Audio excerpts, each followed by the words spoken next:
I welcome to the table, do I? Ms. Denby and Ms. MacDonald, is that correct? Okay. And we do have your presentation in front of us. We may not have it on that screen there at the moment, but we do have it on our laptop, so we can follow you through there if we need to.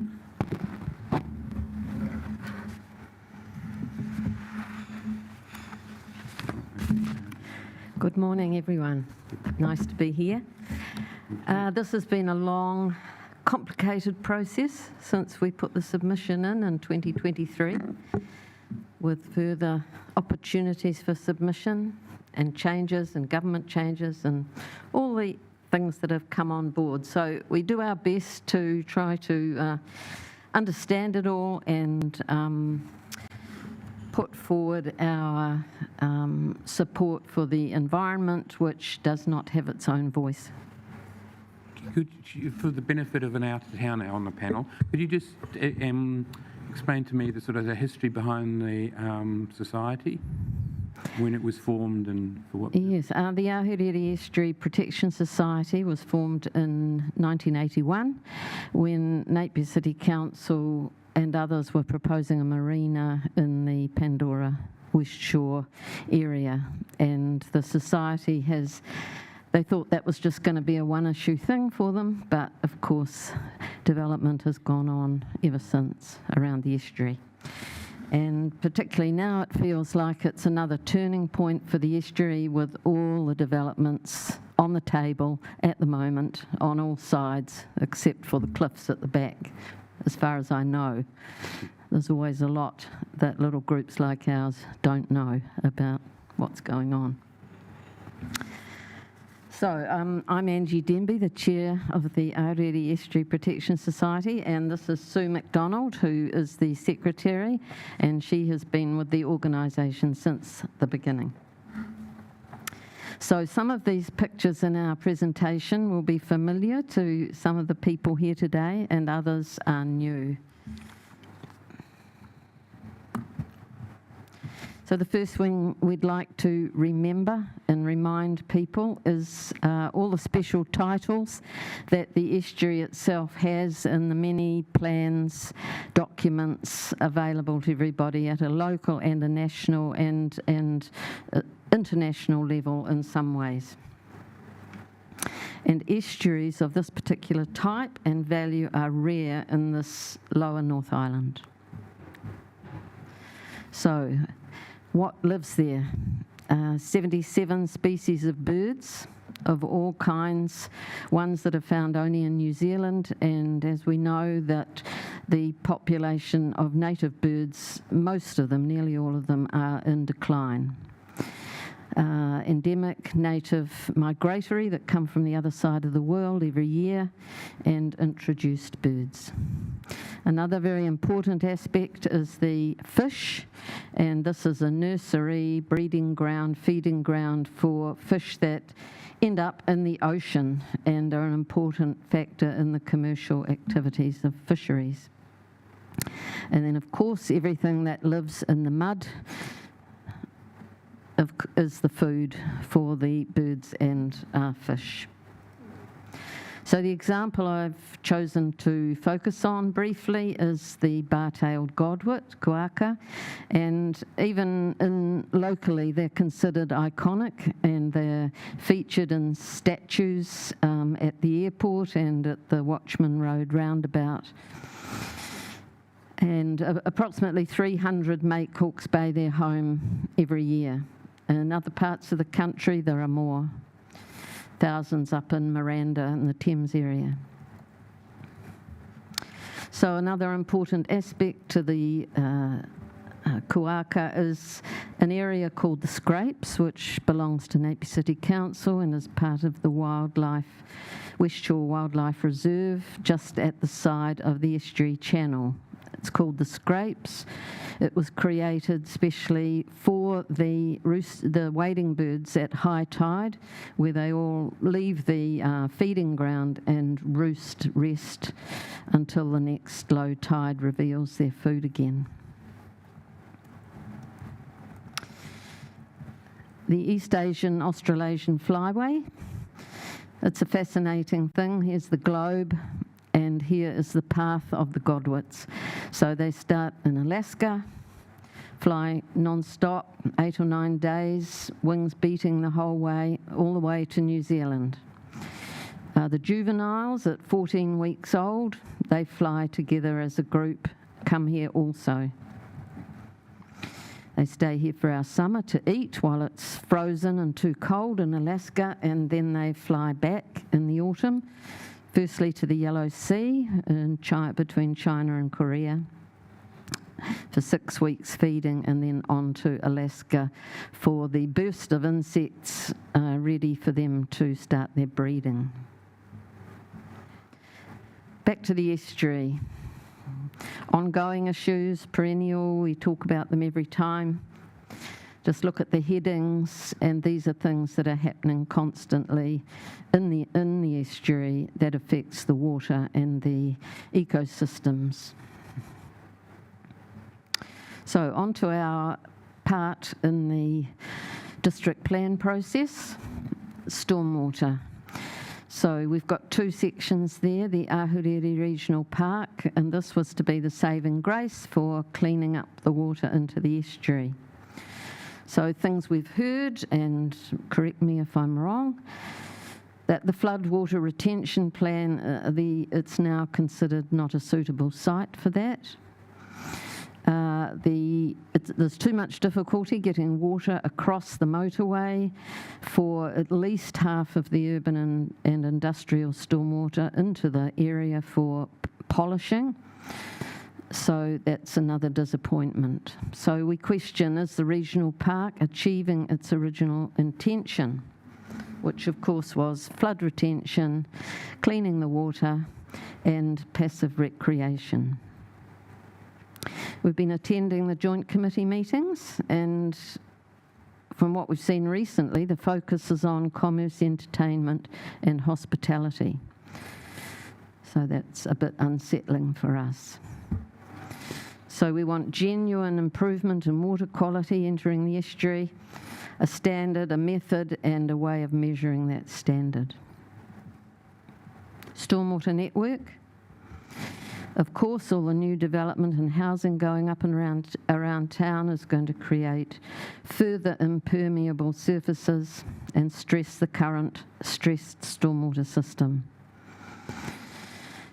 We would really like to know that sewerage eventually will not be released into the estuary at times of high rainfall. And for the 3-year plus monitoring that's been going on in the urban waterways, we're really keen to see treatment happening at the source of difficult areas, the highest pollution, before it enters into whatever system is coming for further cleaning. Airport zone. So we understand the airport wishes to extend their business area right down to the edge of the estuary. That's the southern boundary of the estuary. We know there are small little wetlands right there next to the stop bank. We're concerned about all the things that a development right to the edge will bring, and they're listed there. The other proposed development that we hear about but are yet to see any spot on a map where that's going to be placed is the solar farm, and we've given reference there to overseas research about the dangers for migratory birds with solar farms. Think they're water, land on them. What was I going to say there? Yes, the latest thing we've seen is now the airport wishes to work with the people on Ahuriri Station, which we understand most probably will become Mana Ahuriri Trust's land, to do the solar farm. So we know the Godwits arrive across that northern part of the estuary, up near the hills there. They sort of recover themselves there and then move on down to the feeding grounds. So, next section, Sue's going to speak. If you could just indulge me for a moment, I'm hearing impaired, and sometimes when I attend these meetings, people say that I yell too much, so I do apologise. I'm not yelling, I just have a loud voice. Anyway, I want to talk about the Ahuriri's stormwater zone. As part of this process, the Society submitted a further submission opposing requests from the Napier City Council Commercial Director for consideration of rezoning part of the stormwater zone at the proposed Ahuriri Regional Park to mixed use. Our concern is that if this request is approved and signed off in this district plan, which I understand is due mid-year this year, the designation could remain for the life of this plan, which I believe is 20 years. If for any reason the Ahuriri Regional Park does not proceed, the changing zoning may stay. It is my experience that when a zoning is changed, it's very difficult to reverse. This opens up the possibility of a mixed-use zone. A very broad concept could again put undesirable pressure on the Ahuriri Estuary and surrounds as we have outlined in our presentation. The relief sought is that no rezoning be considered at this time. Thanks, Sue. So on to our final submission topic, AESZ, the Ecology and Stormwater Zone. We've mentioned there our concerns. So recreation activities planned at the Ahuriri Regional Park being brought right to the edge of the estuary, and sensitive wildlife zones up in that northern part. We'd like to see the Department of Conservation having a greater presence at all stages of the planning. We know they're part of the TAG team, but is that enough? With our knowledge and experience of the birds and the wildlife and the contacts we have with Birds New Zealand, etc., we'd like to be able to give feedback to the planners before plans are set in concrete for the regional parks, entertainment, tourist, etc., aspects.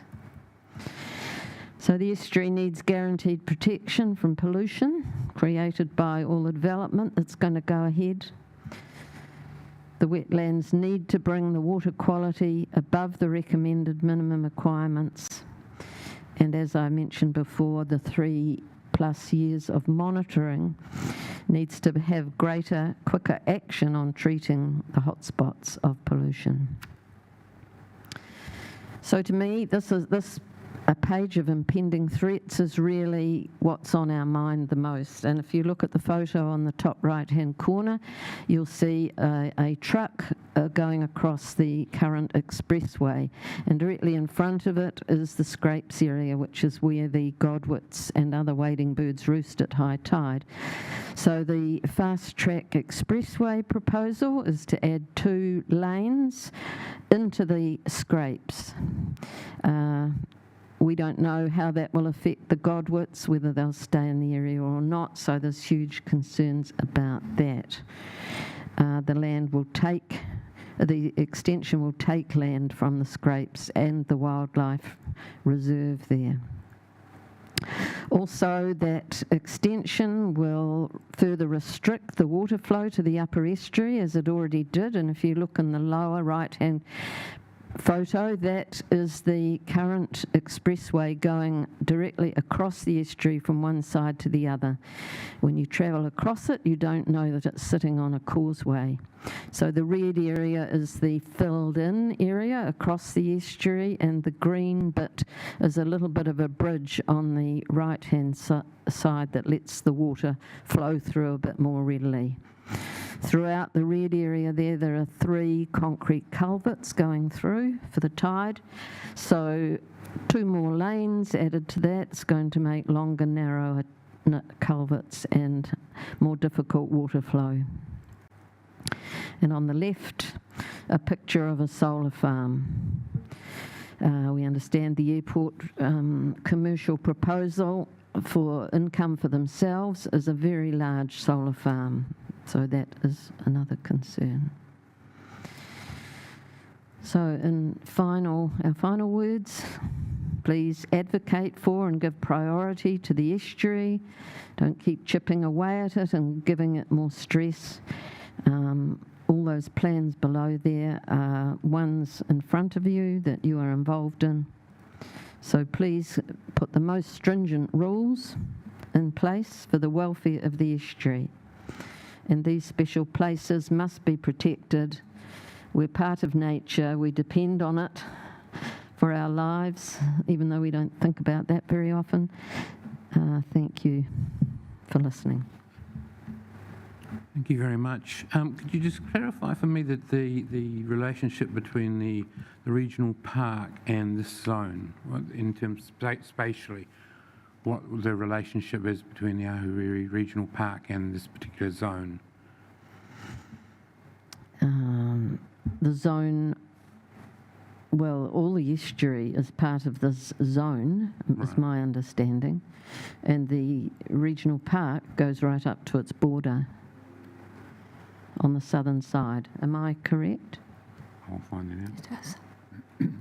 Get some clarification from the reporting officer. Yes, I'll be happy to answer that. So the zone covers what is now currently called the Lagoon Farm, which is council-owned farm, and the zone will cover that entire farm. And so the regional park is related to that site. Right, okay. So it's the entirety of that zone. Thank you. Okay, sounds like I misunderstood. That's right.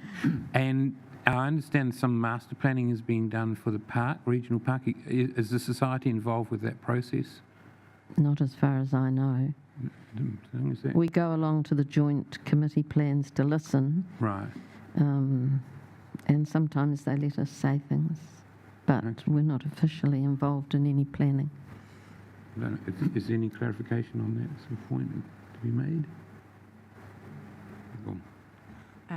So I'm no longer heavily involved in it as I was previously, but my understanding is that the society is an important stakeholder through the process. Can you talk up, please? I can't Sorry. hear you. Yeah, it's the It's machine. on? Yeah, it is. My understanding is that the society is an important stakeholder through the process, and that there will be opportunities through the process to, I guess, get the information that the society holds, because they are, I guess, experts in the field, but also in terms of the proposals that are put forward, there'll be opportunities for engagement. Okay, thank you. Just another question before I turn to Commissioner van Voorthausen. For this zone, what would be the ideal controls over its use? What would you like to see the outcomes that this zone encourages? Can you summarise? Prioritising water quality into the estuary, of course. That's our main interest. In the past, a bird hide was built on the stop bank on the side that this zone is. At the time, our chairperson asked that it be below the stop bank so as not to disturb the bird life on the other side. That was accepted, and so the bird hide just looks over the top of the estuary. It isn't hugely visible. We see in the new plans 3 large towers right up on the edge against the estuary channel. So number one, that's a big concern to us. So those kind of things we want the opportunity to speak to. Right. And even a proposed bridge going back across the estuary. We already worked with the council not to get cycles and people and dogs up on that other side of the estuary because of the sensitive habitats further up, and that was accepted at the time, so I don't know what's changed, allowing those things to happen this time round. Okay, thank you for that, and thank you for the presentation. Any questions? Yeah, just to follow up, sorry, to try and clarify my mind where the regional park boundary is. So my understanding is, from what you've said and what I've read, is that the regional park includes the AESZ zone to the south of the estuary proper, but it doesn't include the natural open space zone that resides over the estuary. Is that correct? Yes, that's correct, from my understanding. Okay, and it doesn't involve the area of Lagoon Farm or the Ahuriri Station to the north of the estuary proper, which is zoned rural production. Doesn't include that. Correct. Okay, great. Thanks. Thank you. Any further questions? No. Thank you very much for your time and effort, and I, for one, have learned a lot from your presentation, so thank you very much for that. Thank you, Okay, ladies. we will take a break for morning tea. I think just check the schedule. Yes. We are due to resume at 10:50, so 10 to 11. Until the meantime, the hearing is adjourned. So thank you very much.